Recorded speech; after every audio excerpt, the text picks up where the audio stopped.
Is that too close? Big Brother's watching you. Are you fearful yet? No, I'm just kidding. Okay, so we're jumping into chapter 7 now.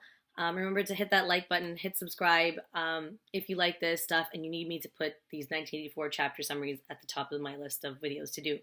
Okay, so we're going to jump in.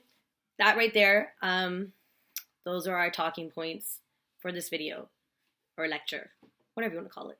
Don't call it a lecture if it makes you not like school. Okay, so we're going to talk about Winston writing his hopes down for rebellion. So in his diary, he realizes that the working class needs to rebel. And if they rebel, they can change society because they are the majority. So that's important to understand.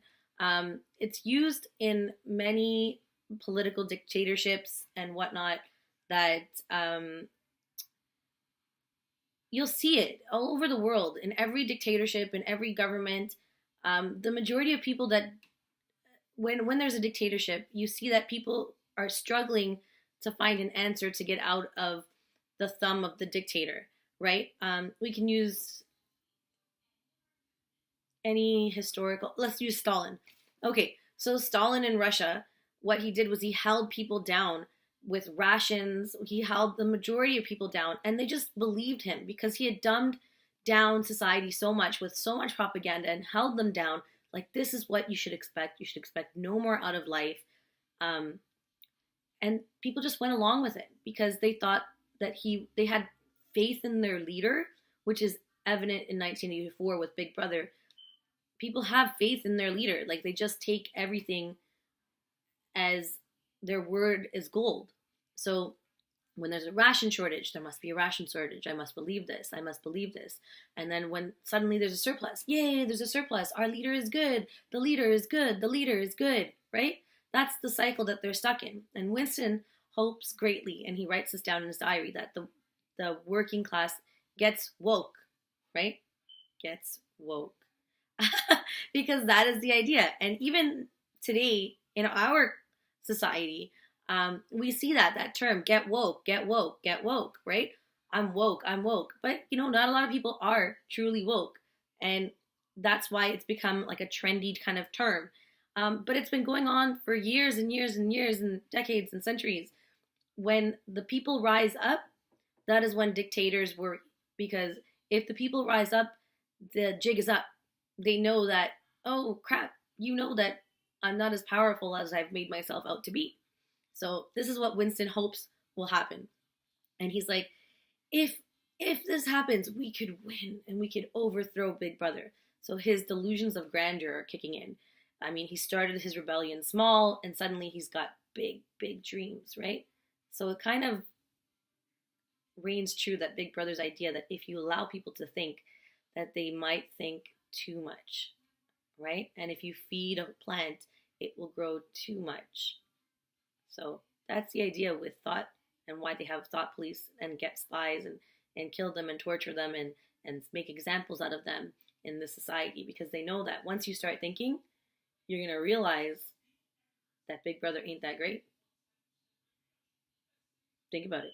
Okay, the next idea is that Winston recalls a time when he comes across a photo of an enemy in his department that he has to fix for history purposes, so for historical purposes, right? So this, right there, second talking point. So basically he comes across this enemy of the party, knowing that the person wasn't an enemy of the party, but now he's got to erase the memory of him ever being a hero, because he remembers that that person was a hero and he wrote a piece for them. So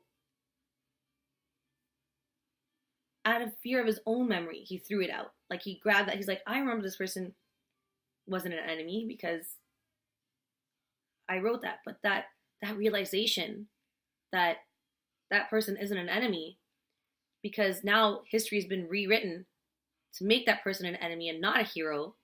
So now his thoughts, the fact that he remembers that that person is not an enemy, could literally kill him, because he's one of the few people who knows otherwise. So it's dangerous for him to come to this realization. And even he knows it because he is literally the only person who remembers him being a hero because and actually remembers it because what they're doing in his department is they're rewriting history. Right? So it's kind of crazy that his own memory could lead to his demise. But it's the truth. But you have to pretend like it isn't. No. There was never such person who was a hero. He was only an enemy because that is what Big Brother told me. Okay, the next thing that we discuss in this chapter is the party controls your feelings. Okay? So everything from your intimate feelings, they set up your marriages, arranged marriages. I'm Indian. I don't know a lot about arranged marriages. I did not have one. Let's just get that out of the way. But, and there's nothing wrong with them. It works for some people, not others. I'm getting off on a tangent. So they control everything. And Winston, they control your feelings, your acts, love, and sex are all conditioned out of people. So they don't want you to not be able to control your emotions. Here, we're going to put you with this person so that your emotions are just even. You get all the necessities that you have in life, that you get in life from a marriage, but no real passion either way. Okay? So it's something to think about. That they imagine a society where you're just not, you don't feel. You just walk around dead in life. And I mean, we can argue that that does happen in our society right now. With all the freedom that we have, people are still sad and depressed and feel lonely with social media supposedly connecting all of us together. And yet we're probably at some of the most lonely of points in many people's lives. Because the more that social media supposedly connects us, the less we feel connected to other human beings. And that can be a problem in life. So what Winston struggles with is that he remembers life before the party, and he still longs for that type of relationship, which isn't allowed anymore, right? So he remembers, which we talked about in the last chapter, that seeing the prostitute made him remember what it was like to want to be with somebody and not just be told that this is the person you need to be with. And that stirs his emotions up, which he hasn't felt for a long time because the party controls your emotions, how you feel, what you feel, and who you feel it for, right? So again, this adds to his position of rebellion that it needs to change. And he knows now that the party knows that he is thinking for himself. So he's come to his kind of point, and he's now accepted it as the truth that he will die, but he just continues forward because he's like, what have I got to lose now? Which is what the party wants to avoid. The party wants to avoid people coming to the conclusion that, well, what have I got to lose, right? And now they're going to have to take him out at some point or another. So we know that this is happening. We know that this will be the end of Winston. Okay? And then the last thought is paroles and animals are free. Okay. So the parolees are the people living on the outskirts we talked about in the last one.